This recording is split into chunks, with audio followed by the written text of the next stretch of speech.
My parents didn't just cut me off when I was 19 and pregnant, they erased me like I'd never existed. And 19 years later, the same mother who handed me a garbage bag for my things showed up at my door holding a newspaper, trembling, asking to talk about the daughter she once swore she didn't have.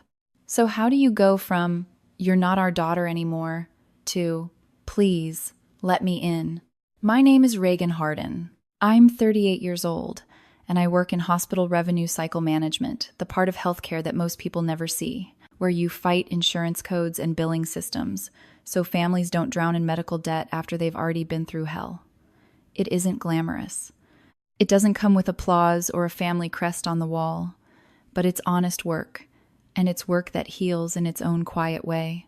And today, I'm going to tell you the story of how I lost my parents at 19, how I built a family with the man they called beneath me, and how the past came knocking back when it finally realized it couldn't control me anymore.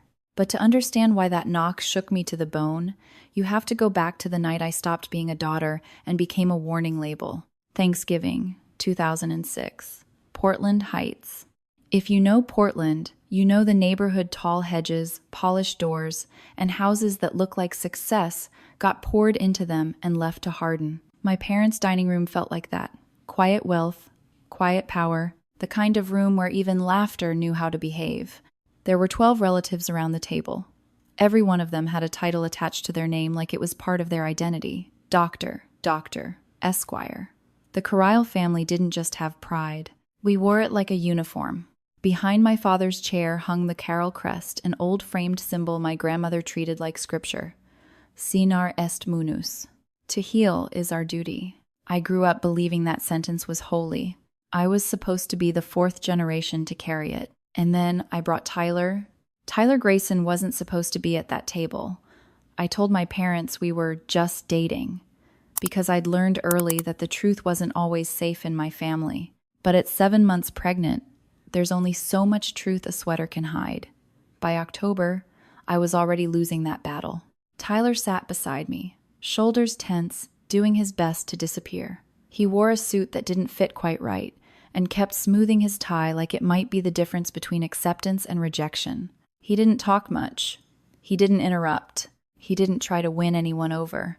He just stayed close like a shield he didn't know he was holding. My mother noticed first. She always noticed first. Dr. Rebecca Carryle, head of pediatrics, respected, feared, praised, had the kind of gaze that made people confess things they hadn't even done yet.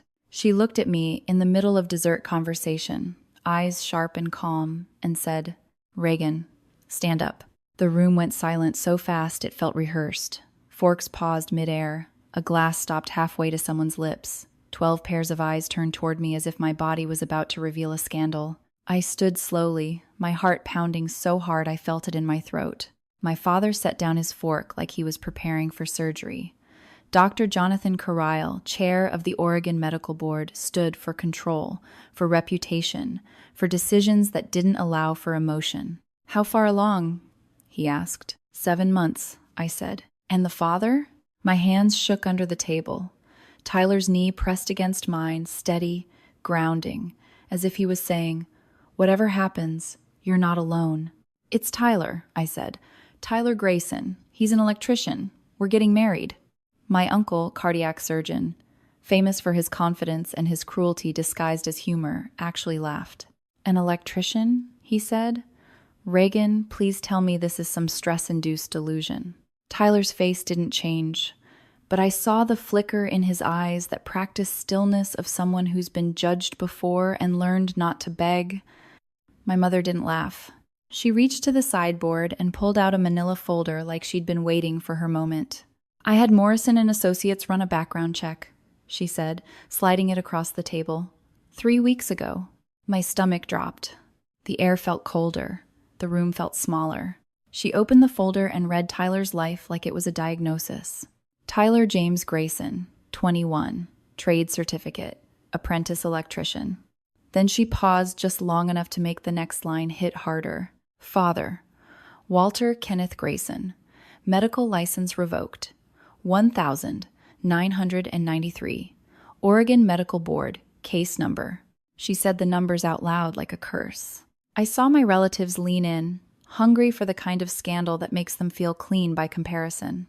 Charged with illegally prescribing controlled substances to wealthy patients in exchange for money, my mother continued.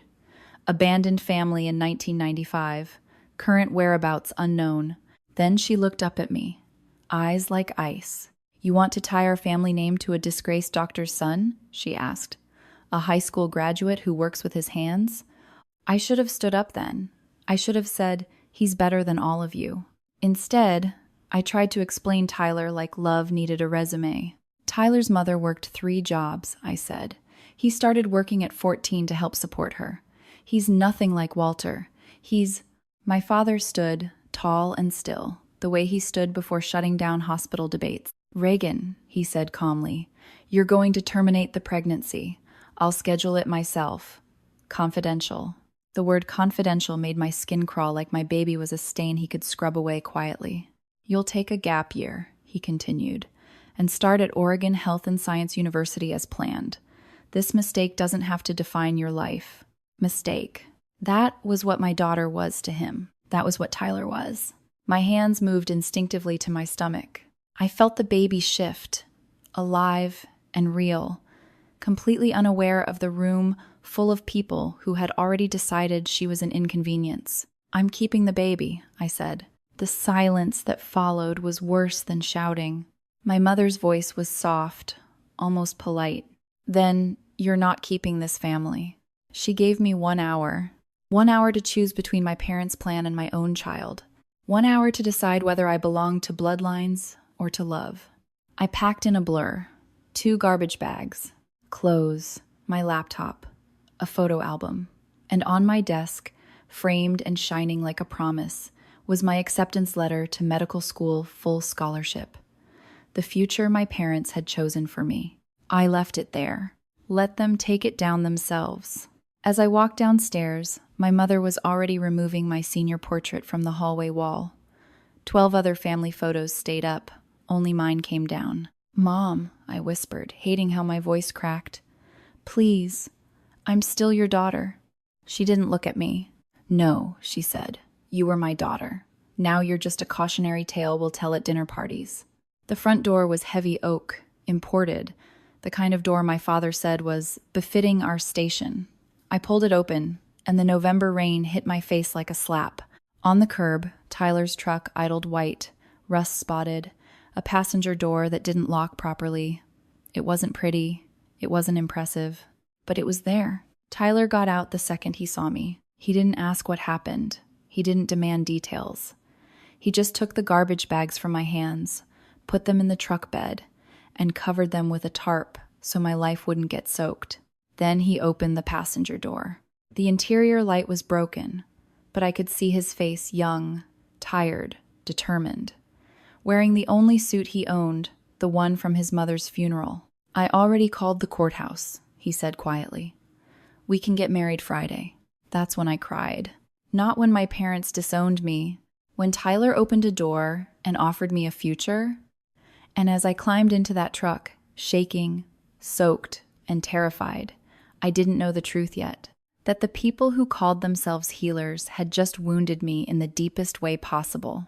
And that, 19 years later, the story they tried to bury would come back like a headline they couldn't ignore. Getting disowned doesn't feel like a movie scene. There's no dramatic music, no clean cut between old life and new life. It feels like silence, like stepping into a world where your last name suddenly means nothing, and you have to learn how to breathe without it. The first night after I left my parents' house, Tyler drove us to his apartment on Southeast 82nd Avenue, a 480 square foot place with thin walls, uneven floors, and a heater that sounded like it was coughing itself awake. It smelled faintly like old carpet and electrical tape. Not glamorous, not safe in the way my childhood home had been safe, but it was ours. Tyler didn't make speeches. He didn't promise me luxury. He didn't say, "I'll give you everything." He just said, "We'll figure it out." And then he proved it with actions so small they almost looked invisible, like buying extra groceries even when money was tight, or waking up early to check my swollen ankles, or rubbing my back when I couldn't sleep. He wasn't the type of man my parents admired, but he was the type of man who stayed. We got married on November 17th, 2006, at Multnomah County Courthouse, room 301. Friday afternoon, fluorescent lights buzzing overhead, no relatives, no friends. No one to throw rice or cry happy tears. We needed 2 witnesses. We didn't have 2 witnesses. So we borrowed kindness from strangers. An elderly woman named Helen Wu, 73, retired teacher, was sitting in the hallway waiting for her friend's divorce hearing. She looked at my belly and Tyler's anxious face and said, "Well, I've seen worse reasons to get married." She signed. The second witness was a lawyer named Marcus Johnson, 31. Kind eyes, killing time between clients. He watched us sign and said, "You two look like babies yourselves." Tyler smiled politely. "We're old enough to know what we want." The judge didn't do romance. She did paperwork. "Do you?" Tyler James Grayson. "I do." "Do you, Reagan?" I looked at Tyler's suit, the one he'd worn to his mother's funeral. I looked at the tungsten ring we'd ordered online for $47. I looked at his hands that worked with wire and danger, hands that didn't shake. "I do," I said. I signed the certificate. Reagan Carlisle Harden. I kept my maiden name as my middle name. Not because I missed my parents, because I wanted proof that I had survived them. Tyler noticed, but he didn't question it. He never tried to own me. We walked out married, with no reception, no photos, no family applause, except Helen Wu insisted on taking a Polaroid with her old camera. "You'll want this someday," she said, pressing it into my hands like it was a blessing. She mailed it to us 3 days later with a note that I still have in a drawer. Emma was born August 12th, 2006. 7 pounds, 3 ounces. I remember the weight because my parents would have wanted to know, as if numbers could replace love, as if a perfect birth weight could make up for an absent grandmother. For one moment in the hospital, I stared at my phone. My mother's number was still saved, Dr. Rebecca Carlisle, head of pediatrics, a woman who could tell me exactly what to do, exactly how to keep my baby safe. My thumb hovered over the call button. Tyler saw me. He didn't snatch the phone away. He didn't lecture me. He just said gently, "Don't." I looked at him. "She didn't earn this," he said. He was right, so we did it ourselves. We went home to our tiny apartment and gave the bedroom to Emma. Tyler and I slept on a futon in the living room for 2 years. 90% of Emma's clothes were secondhand. If I found a bag of baby clothes at Goodwill for $10, it felt like winning the lottery. Tyler worked 7 to 4 as an electrician. Then he worked again, Craigslist handyman gigs, ceiling fans, outlets, rewiring old homes where owners couldn't afford a licensed contractor. Sometimes he came home at midnight smelling like insulation, sweat, and metal. I took online medical coding classes through Portland Community College. $800 per term. I studied while Emma napped. I took exams while Tyler held her. I learned the strange language of medicine from the outside. CPT codes, ICD diagnoses, billing modifiers, because the system didn't care how tired you were, only whether you could translate suffering into paperwork. In 18 months, I got my certification. My first job was a medical billing clerk at OSU. Yes, the same hospital system where my parents worked. The irony wasn't lost on me. Some days, I saw my mother's name on paperwork, Dr. Rebecca Carlisle, pediatrics, her signature on consultation notes. My hands would freeze for half a second before my brain forced itself back into motion. Because my job wasn't to feel. My job was to make sure families didn't go bankrupt just because someone got sick. Tyler used to joke, "You're healing people with spreadsheets." I'd roll my eyes, but it mattered. It mattered because it was proof that I didn't need my parents' approval to be useful. Then one night, Emma spiked a fever, 103.2. She was 11 months old, cheeks flushed, crying in that thin, desperate way that makes a mother's bones ache. I grabbed my phone without thinking. My mother's number, still there.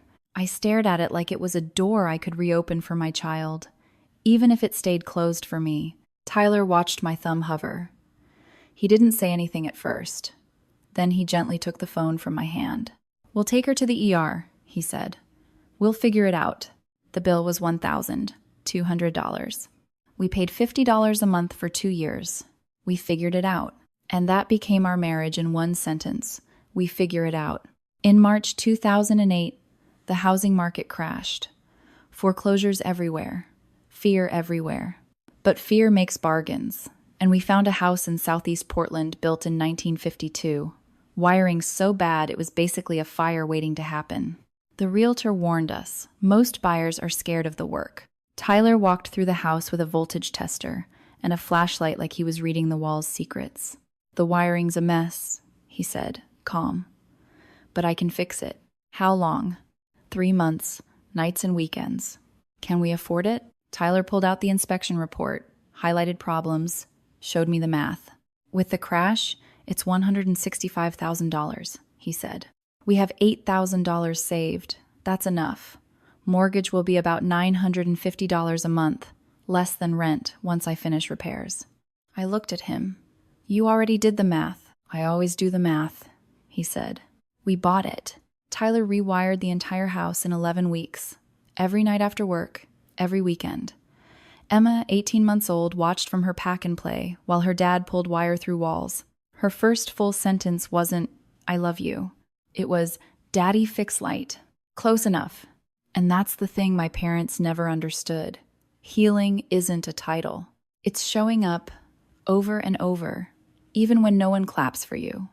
I didn't know then that this life we built, this quiet, stubborn, honest life, would one day be dragged into the spotlight by a stranger in Australia and a headline in the Oregonian. But looking back, I realize something now. Every time my parents tried to make me feel small, Tyler built something bigger. And that's why, 19 years later, when my mother finally came knocking, she didn't knock as a judge anymore. She knocked like someone begging to be let into a life she never believed I could build without her. The envelope didn't look dangerous. That was the strange part. It was just cardboard and tape, international shipping labels, a return address printed in crisp black ink like the sender had nothing to hide. But when Tyler called me from home that morning, his voice already told me it wasn't normal. "Babe," he said, low and cautious. "We got something weird." "Weird how?"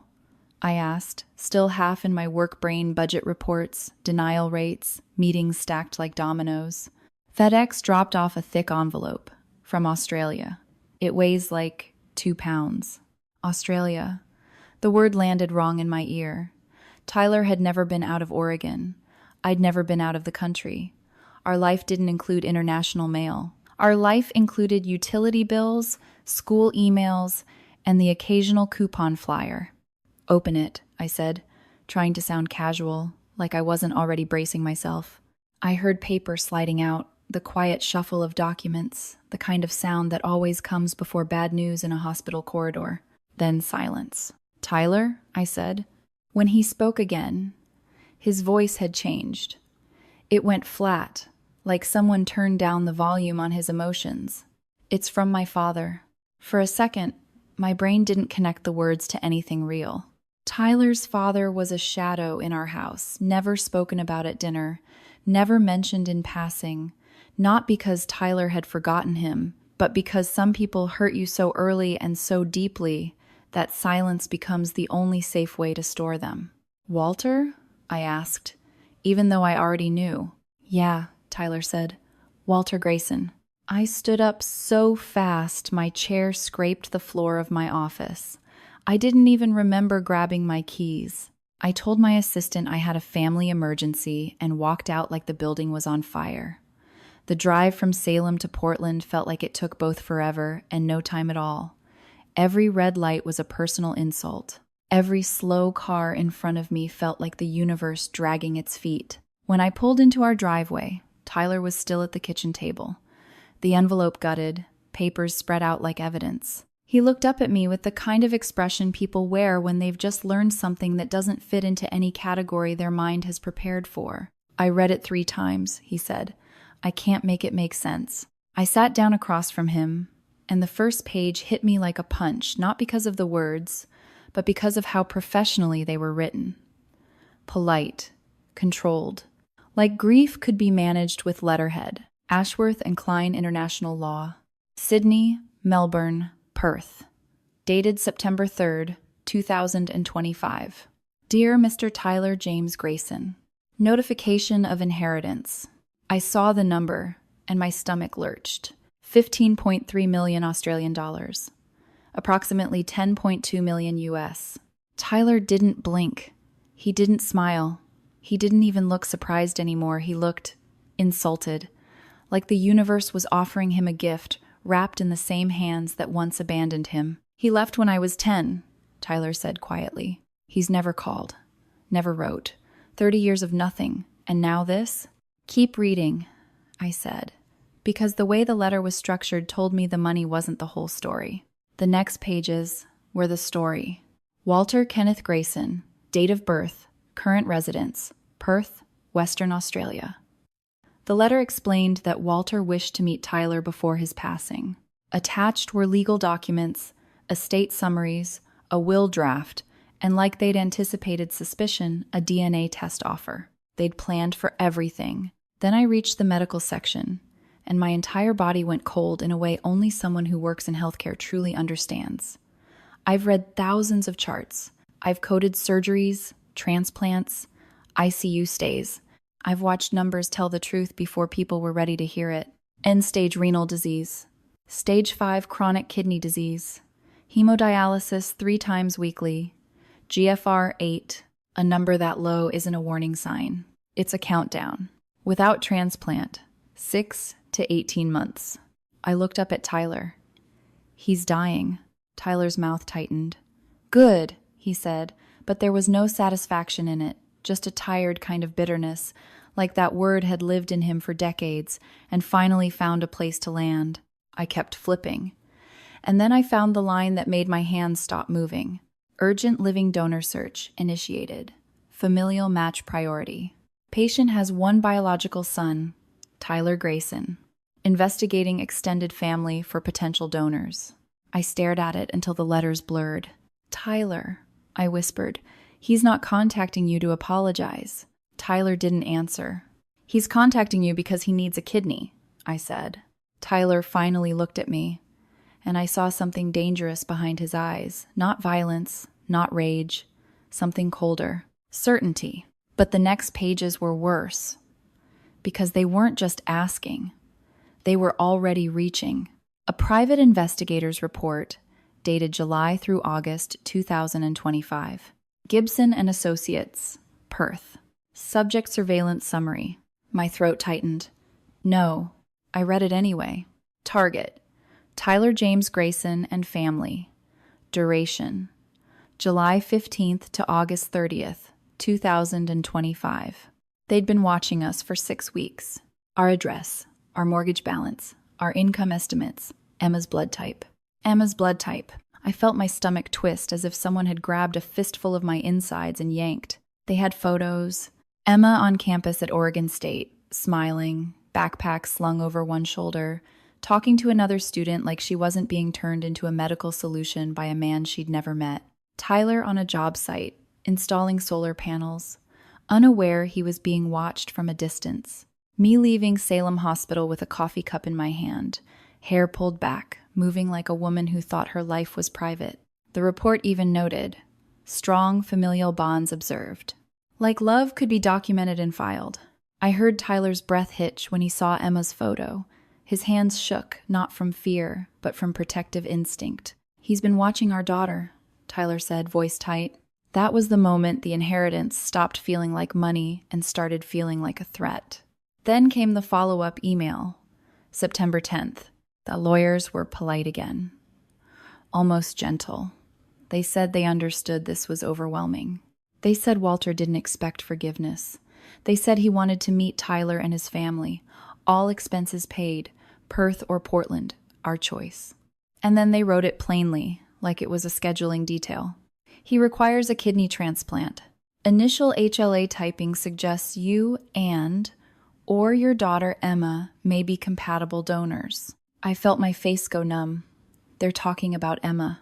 Tyler didn't react like a man thinking about $10 million. He reacted like a father. He read the line again, slower, and then said, very softly, "He wants Emma's kidney." "He wants to meet her," I corrected, but my voice sounded weak even to me. Tyler's eyes stayed on the page. "The kidney is why," he said.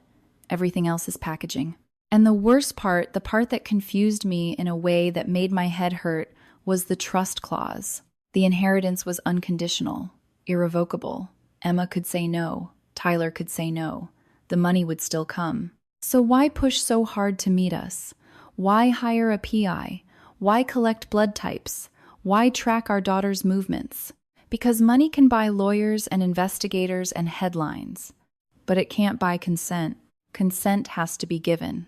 And Walter was desperate enough to try to build a path to yes. We sat at the kitchen table for a long time without speaking. The rain tapped lightly on the window like the world was trying not to interrupt. Finally, I said the question that felt like swallowing glass. "How do we tell Emma?" Tyler leaned back, rubbing his face with both hands. He looked older than he had that morning, like the weight of 30 years just dropped onto his shoulders all at once. "We tell her the truth," he said. "All of it." I hesitated. "She's 19. Tyler nodded. "Exactly. Which means it's her body. Her choice." He swallowed hard. "My father doesn't get to take anything from her just because he's dying." I reached across the table and took Tyler's hand. His palm was rough, calloused, familiar. The hands my parents once mocked were shaking now, not because he didn't know what to do, but because he did. That night, when Emma came home for the weekend, she knew something was wrong before we said a word. Mothers teach daughters how to read tension. I had taught her well. Tyler printed everything, the letter, the medical files, the investigator report. He laid it out on the table like a map of a war none of us asked to fight. Emma read it the way she reads textbooks, fast, focused, sharp. Her pre-med brain went straight to the medical facts: blood type, HLA, cross-match, prognosis. Then she paused on the photos. She stared at the picture of herself on campus, taken without her knowledge, without her permission. Her jaw tightened. "He's been following me," she said quietly. "Yes," I admitted. Emma didn't cry. She didn't panic. She did something that made my heart ache with pride and fear at the same time. She looked up and said, "I want to get tested." Tyler blinked. "Emma, not because I'll donate," she added immediately, "because I want information. If I'm going to make a decision, I'm not doing it based on guilt or shock. I'm doing it based on facts. Information is power." I'd said those words to her 100 times about school, about life, about the world. Now she was using them against the world itself. And as I watched my 19-year-old daughter claim ownership over her own body with nothing but calm logic and steel in her spine, I realized something terrifying. The real battle wasn't going to be about whether Walter deserved forgiveness. It was going to be about whether the world would let Emma say no. And we didn't know it yet, but in less than a month, the entire state would be watching her decide. The strange thing about becoming news is that it doesn't feel dramatic at first. It feels confusing, quiet, almost unreal, like you're watching someone else's life scroll across a screen. The morning everything exploded, I woke up to my phone vibrating nonstop on the nightstand. Messages, missed calls, notifications stacking up faster than I could read them. Tyler's phone was buzzing too. I blinked at the clock, 6:12 a.m. "Why is my phone going crazy?" I muttered. Tyler grabbed his phone and frowned. 12 missed calls, from Danny, from Marcus, even from the supply warehouse. That was strange. People didn't call Tyler before sunrise unless something had gone very wrong at a job site. Then Emma's phone rang from the hallway. She picked up immediately. I heard her say one sentence that made my stomach drop. "Mom, we're on the front page." For a moment, I honestly thought she meant a campus newspaper or something small, something local. But when I opened the news app on my phone, the headline filled the screen like a spotlight we never asked for. "Disgraced doctor's secret fortune. Australian pharmaceutical mogul seeks Oregon granddaughter for life-saving transplant." I stared at the article, heart pounding. The byline belonged to a well-known investigative reporter, Michael Torres, Pulitzer finalist, someone who didn't chase small stories, which meant this wasn't going away. The article told the entire situation like a case study. Walter Grayson, former Oregon physician, license revoked in 1993 for illegally prescribing controlled substances. Now a wealthy pharmaceutical consultant living in Australia, dying from kidney failure, seeking help from the family he abandoned, specifically his 19-year-old granddaughter, Emma. The story explained the ethics debate surrounding the transplant request, the inheritance money, the unusual situation of a wealthy estranged grandfather hoping his granddaughter might be a living donor. But the part that made my chest tighten was buried halfway through the article. A paragraph about our family, Emma's maternal grandparents, Dr. Jonathan and Dr. Rebecca Carlisle, prominent Portland physicians, reportedly cut ties with their daughter 19 years ago when she became pregnant as a teenager. They could not be reached for comment. I felt Tyler watching me. "So, the whole world knows now?" he asked quietly. "Yeah," I said, my voice thin. And it didn't stop there. By noon, the article had more than 2 million views online. Social media exploded. People who had never met us were suddenly arguing about our lives like it was a courtroom drama. Some people defended Emma fiercely. She doesn't owe him anything. Others took the opposite side. If she can save his life, shouldn't she at least consider it? Others focused on the money. $10 million? That's coercion. That's basically buying a kidney. The internet doesn't care about nuance. It just picks sides. Emma's phone lit up with thousands of messages. Most were strangers sending encouragement, but some were reporters. Some were influencers. Some were people who believed they had the moral authority to judge a 19-year-old girl's body. Emma sat at the kitchen table staring at her screen, overwhelmed. "I had 15,000 follow requests overnight," she said quietly. Tyler swore under his breath. "Did you answer any of them?" I asked. Emma shook her head. "I turned everything private." Her voice sounded calm, but I could see the exhaustion behind her eyes. "This is insane," she said softly. "I just wanted to go to class." I reached over and squeezed her hand. "You still can," I told her. But even as I said it, I knew the truth. Once your life becomes a headline, normal disappears for a while. By afternoon, reporters had already shown up at Oregon State's campus looking for Emma. Her roommate called in a panic, saying someone from a local TV station was waiting outside their dorm building. Emma's academic advisor called and gently suggested she might consider taking a short break from classes. Emma's response was simple. "I just want to study in peace," she said. That sentence stayed with me all day. Because it was such a normal wish and suddenly impossible, we decided Emma should stay home for a few days, just until things calmed down. So, that evening, the three of us sat together in the living room, phones silenced, trying to pretend the world outside didn't exist. That's when the doorbell rang. The sound made my stomach twist immediately. Reporters had already started driving through our neighborhood earlier that day. Tyler had closed the blinds and told Emma to stay inside. "I'll get it," Tyler said, but something in me already knew. "Wait," I said quietly. I walked to the door instead. When I opened it, the last person I expected was standing on the porch. My mother. Rebecca Carlisle looked smaller than I remembered. Older, too. The sharp confidence she always carried seemed cracked around the edges. Rain dripped off her umbrella, and in her hand she held a folded copy of The Oregonian. For a moment, neither of us spoke. 19 years of silence sat between us like a wall. Finally, she said my name. Reagan. Her voice trembled slightly. I saw the article. Of course she had. The entire city had. I leaned against the doorframe, arms crossed. And her eyes flickered past me into the house, like she was trying to glimpse the life she had once refused to be part of. "Can I come in?" she asked. "No." She swallowed hard. "Please, I need to talk to you about Emma." The name sounded strange coming from her mouth. "You don't have a granddaughter," I said quietly. She flinched. "I know what I said back then," she whispered. "But things are different now." I couldn't help it, I laughed. "Different?" I repeated. "Yes," she said quickly. "Reagan, this situation is complicated. The medical ethics alone—" "Stop," I interrupted. "You don't get to talk about medical ethics now." Her shoulders stiffened. "I'm a physician," she said automatically. Exactly, I replied. You're a physician who told your pregnant daughter she wasn't your family anymore. For a moment, she didn't respond. Then Tyler stepped behind me. My mother's eyes moved to him. I saw the recognition immediately. She hadn't forgotten. Neither had he. Mrs. Carlyle, Tyler said calmly. His voice was steady, but there was steel underneath it. You should leave. I'm trying to help, she insisted. Help who? I asked. Emma, she said quickly. She's being pressured into something enormous. Tyler let out a short, humorless laugh. You mean the transplant? He said. Yes. That's interesting, Tyler replied slowly.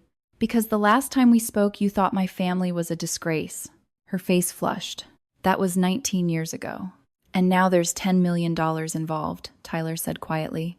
The words hung in the air like a challenge. My mother's expression hardened. This isn't about money. Then what is it about?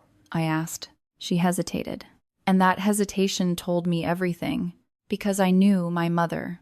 She had spent 30 years building a reputation in Portland's medical community. The article didn't just expose Walter. It exposed her. The doctor who preached family-centered care, but abandoned her own daughter. Reagan, she said softly, your father and I are worried about Emma. Worried? I repeated. You refused to meet her for 19 years. Her eyes filled with tears. I made a mistake, she whispered. The words should have meant something, but apologies that arrive decades late don't feel like healing. They feel like damage control. I'm trying to fix it, she said. Tyler shook his head slowly. No, he said. You're trying to rewrite it. Silence settled over the porch. Rain tapped against the roof. Finally, Tyler spoke again, voice quiet but final. Please leave. My mother looked at me one last time. Reagan, don't shut me out again. I met her eyes. I didn't shut you out, I said. You did. And then I closed the door. For a long moment, none of us moved. Emma stood in the hallway watching us. Was that Grandma? She asked softly. I hesitated. Then I nodded. Emma didn't look angry. She just looked thoughtful. That's weird, she said. Tyler wrapped an arm around her shoulders. Yeah, he agreed quietly. It was weird. Because 19 years ago, my parents slammed the door on me without hesitation. And now, suddenly, they were knocking. But the real storm wasn't on our porch. It was coming from somewhere much bigger. Because in less than a week, Emma would have to sit in a room full of doctors, ethicists, and journalists, and answer a question no 19-year-old should ever have to face. Would she give a dying man the kidney he needed to live? Or would she choose herself? The morning of the ethics hearing arrived gray and quiet, the kind of Portland morning where the clouds sit low enough that the whole city feels like it's holding its breath. I remember looking out the kitchen window while the coffee brewed, watching rain slide slowly down the glass. For a moment, I wished the world could just pause there before the headlines, before the arguments, before strangers started debating my daughter's body like it was public property. Emma came downstairs wearing jeans and a sweater, hair pulled back, backpack slung over one shoulder like she was heading to class instead of into a room full of doctors and ethicists who were about to dissect one of the most personal decisions of her life. Tyler poured her coffee without saying much. That's always been his way, quiet support instead of speeches. You ready? He asked gently. Emma shrugged, but there was determination behind it. As ready as anyone can be for something like this. The drive to the Oregon Health and Science University Ethics Center took about 20 minutes, but it felt longer. None of us talked much. Portland traffic crawled along the wet streets while my mind ran through every possible outcome. I wasn't worried about the medical facts. Emma had already studied those more thoroughly than most first-year medical students. What scared me was everything around the facts, the pressure, the opinions, the way a room full of strangers might try to guide her toward what they believed was morally correct. When we walked into the Center for Ethics and Healthcare, the building felt almost too calm. Clean white walls, glass windows overlooking the gray skyline, quiet hallways that smelled faintly of disinfectant and coffee. It looked like any professional meeting space, but everyone there understood the stakes. Inside the conference room sat the ethics committee. Doctors, a transplant surgeon, a social worker, a psychologist, a retired judge, and a patient advocate. There were also a handful of observers, medical students, learning how these decisions work, and 2 journalists who had been granted permission to watch the hearing as part of the ongoing public conversation surrounding Emma's case. Emma took a seat at the center table. Tyler and I sat just behind her. I could see the tension in his shoulders, but he stayed calm for Emma's sake. At the front of the room, Dr. Patricia Morrison, the Ethics Committee chair, opened the session. Her voice was measured and professional. "This committee is not here to decide whether a transplant should happen," she explained. "Our role is to ensure that any potential donor is making a voluntary and informed decision without coercion." Emma nodded slightly. Then the large screen on the wall flickered on, connecting to a video call from Australia. Walter Grayson appeared on the screen from a hospital room in Perth. I had never seen him before, and for a moment it was difficult to reconcile the man on the screen with the stories Tyler had told me over the years. Walter looked thin, almost fragile, with a dialysis catheter visible near his collarbone. Tubes and monitors surrounded him. He looked nothing like the shadowy figure who had abandoned his family decades earlier. Tyler sat very still. The room grew quiet as Walter began speaking. "I appreciate everyone taking the time to hear this situation," he said slowly. His voice was rough but steady. "First, I want to make something clear. Emma does not owe me anything. I abandoned her father 30 years ago, and that's a mistake I can't undo." Tyler's hands tightened slightly in his lap, but he didn't interrupt. Walter continued, explaining the circumstances of his illness. Years of declining kidney function, dialysis treatments, and the reality that the transplant waiting list in Australia could take 4 to 7 years longer than he was likely to survive. "I asked my lawyers to reach out," he said, "but I never intended to pressure anyone. The inheritance I set aside for Tyler is unconditional. Whether Emma says yes or no today, that doesn't change." The retired judge on the ethics panel confirmed that the trust documents supported that statement. Legally speaking, the money had nothing to do with Emma's decision. Still, everyone in the room understood the uncomfortable truth. Money complicates everything. Then, the psychologist assigned to Emma spoke about the evaluation she'd completed earlier that week. "Emma demonstrates a clear understanding of the medical risks associated with living kidney donation," he said. "She understands both the potential benefits for the recipient and the long-term implications for herself. Importantly, she also demonstrates strong independence in her decision-making." Hearing that gave me a strange mix of pride and fear. My daughter had grown into someone capable of carrying enormous responsibility, but that didn't make it easier to watch her face it. Then the committee chair turned directly toward Emma. "Emma, doctor," Morrison said gently, "this hearing exists to protect your autonomy. You've been medically evaluated and psychologically assessed. What we need to understand now is whether you feel free to make this decision without outside pressure." Emma sat quietly for a moment. She looked around the room, the doctors, the observers, the cameras documenting the discussion for the public record. Then she spoke. "I do feel free," she said, "but I also feel like my life has become a public debate. And that part is strange." A few people in the room nodded sympathetically. Emma continued, "I understand why the conversation exists. Organ donation raises ethical questions, but at the end of the day, the choice still belongs to the person whose body is involved." Her voice remained calm, but there was strength in it. Just then, the door at the back of the room opened. Everyone turned, and my stomach dropped. My mother walked in. Rebecca Carryle looked as composed as ever, professional coat, neatly styled hair, but the tension in the room changed instantly. Even the committee members seemed surprised. Dr. Morrison frowned slightly. "This is a closed proceeding," she said. "I'm aware," my mother replied, "but I believe my perspective is relevant. I'm Emma's maternal grandmother and a pediatric physician with experience in medical ethics." Emma didn't even turn around at first. She stayed facing forward. "Grandmother is a generous term," she said quietly. My mother hesitated, clearly not expecting that response.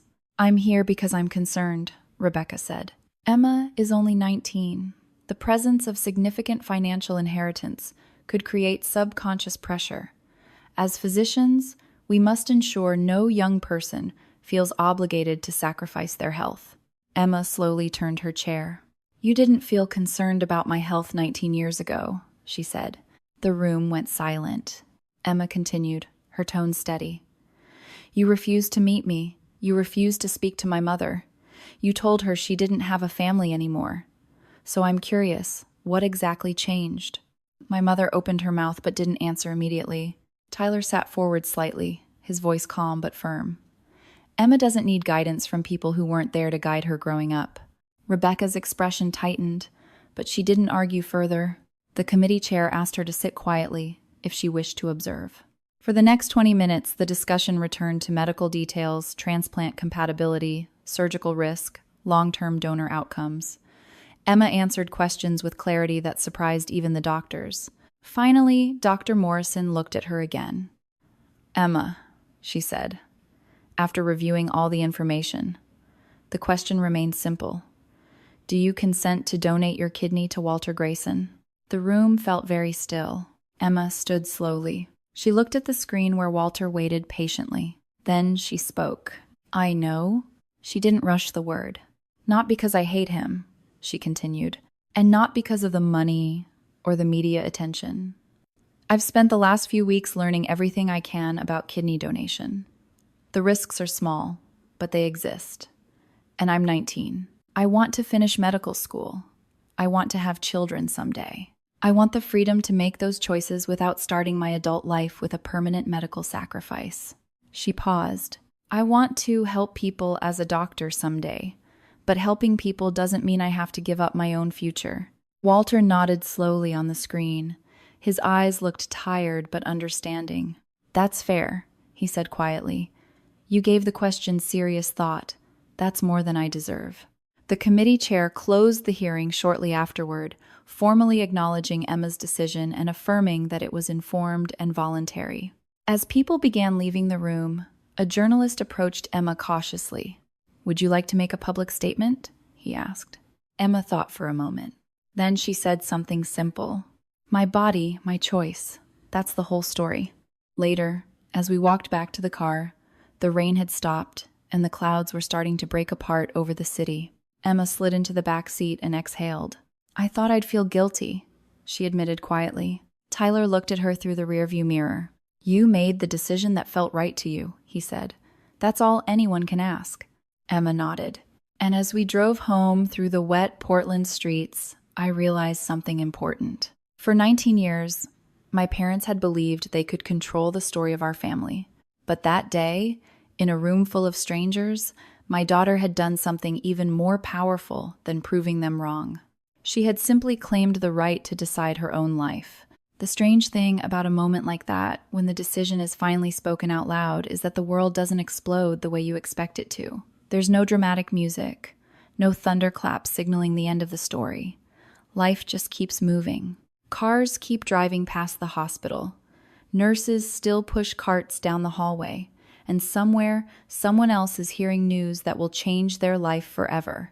After Emma said no, we walked out of the Ethics Center into a city that looked exactly the same as it had that morning. The clouds had lifted a little, and patches of pale Oregon sunlight stretched across the wet pavement. For a few seconds, none of us spoke. Then Emma laughed softly. "Is it weird that I'm hungry?" she said. Tyler smiled in a way I hadn't seen all morning. "Not weird at all," he said. "You just survived the most intense conversation of your life."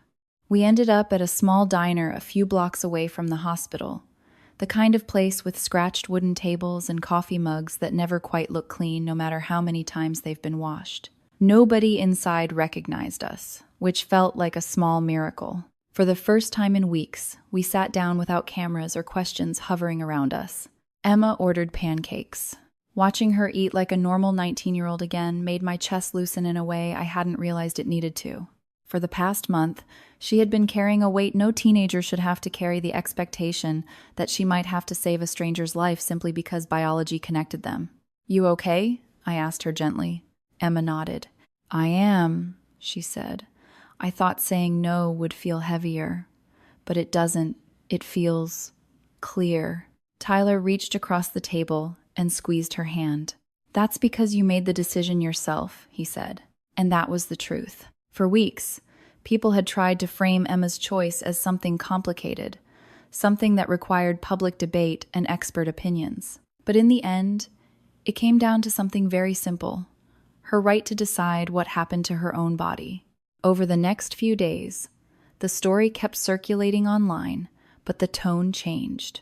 The headline wasn't about a potential transplant anymore. Now it was about Emma's decision. Some people praised her for standing firm.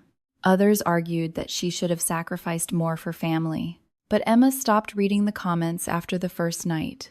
"I don't need strangers deciding whether I'm a good person," she told me. 2 weeks later, Walter's lawyer contacted us again. The email was brief and respectful. Walter had been admitted to the hospital after complications related to dialysis. His health was declining faster than expected. He wanted to thank Emma for hearing him out, and he hoped that, someday, Tyler might consider speaking with him directly, even if it was only once. Tyler read the message quietly at the kitchen table. For a long time, he didn't say anything. Then he folded the email closed. "I'll call him," he said. I looked up, surprised. "Are you sure?" Tyler shrugged slowly. "He's still my father," he said, "even if he wasn't much of one." That phone call happened a few days later. Tyler took it out on the back porch, pacing slowly while the autumn wind rattled the leaves in our yard. I stayed inside with Emma, pretending to read while we both listened to the faint sound of Tyler's voice drifting through the open window.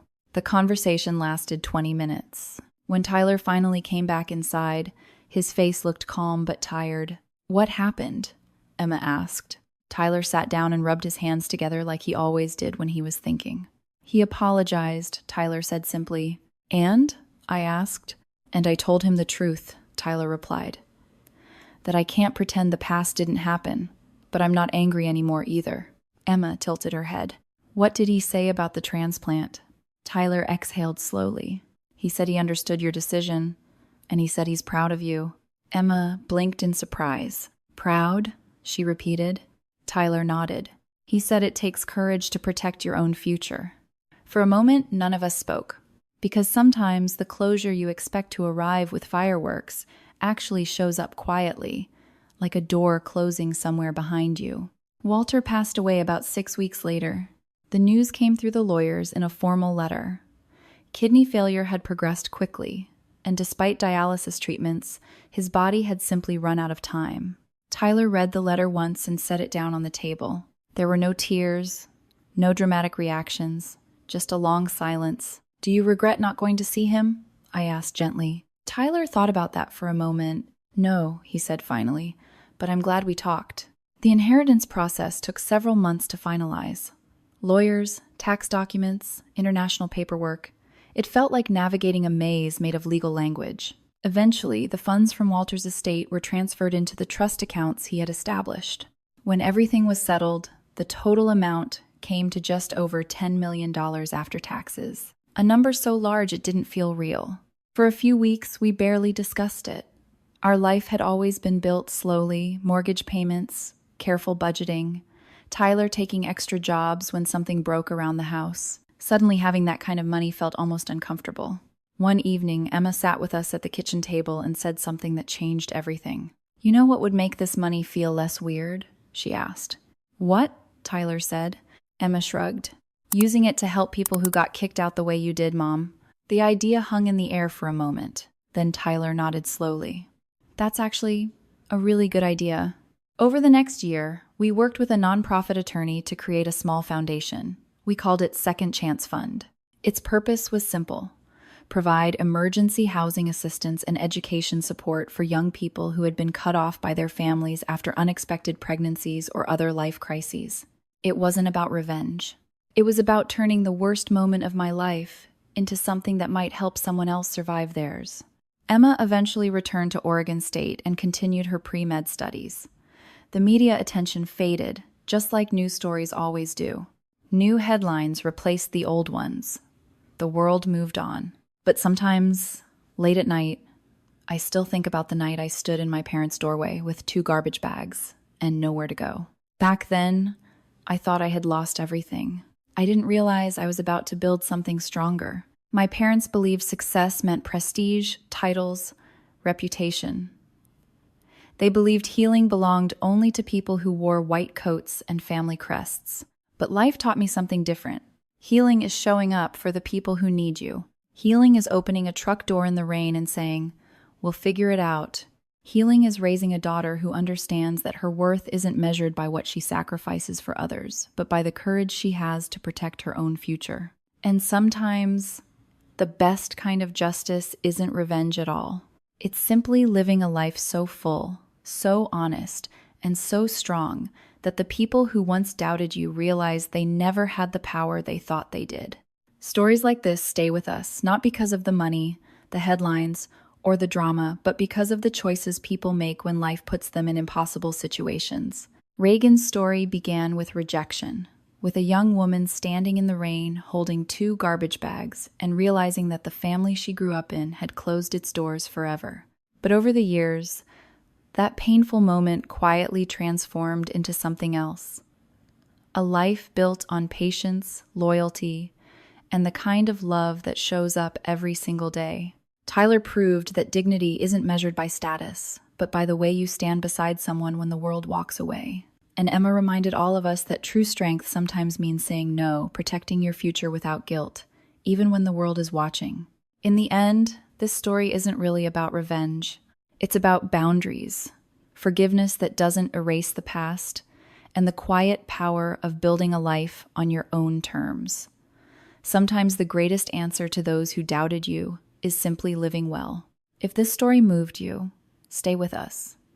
On Revenge Tale Society, we share stories written not just with words, but with the emotions and choices that shape real lives. So take a moment to subscribe and join us for the next story waiting to be told.